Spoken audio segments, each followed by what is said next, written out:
In today's video, I'm going to teach you how to add a border to video in CapCut PC.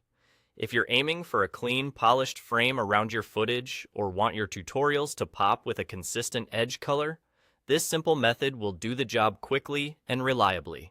I'll walk you through the exact steps and share a few helpful notes so you get a neat, professional result every time. Start by clicking to select your video clip on the timeline. This tells CapCut which piece of media you want to style.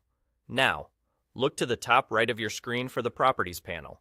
Make sure you're in the Video section, inside the Basic tab, then scroll all the way to the bottom until you see the Canvas controls.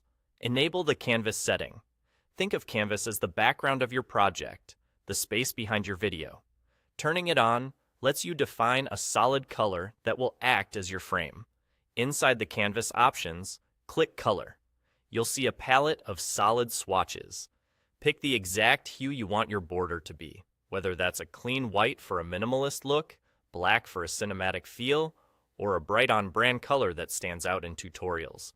Choose a color with good contrast against the edges of your video so the frame reads clearly on both light and dark scenes.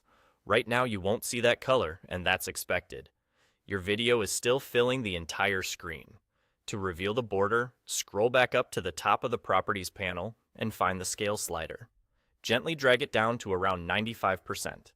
As the video shrinks uniformly toward the center, the canvas color appears instantly around the edges, creating a crisp border. Adjust the scale slightly, just enough to get the thickness you like, while keeping the composition balanced. A small reduction typically looks refined and avoids cutting off important details near the edges. This approach frames the entire canvas, so any picture-in-picture layers you add will sit neatly inside the same border for a consistent look. It also works across aspect ratios. Your border will follow the project's frame, not the clip's original size. If you switch between clips, just confirm you've selected the one you want before making further tweaks. And that's it. Perfect framing and polished edge borders in seconds. With Canvas enabled, a solid color chosen, and a small scale adjustment, your video has a clean, professional outline ready for social posts, tutorials, or presentations. You're all set. Done.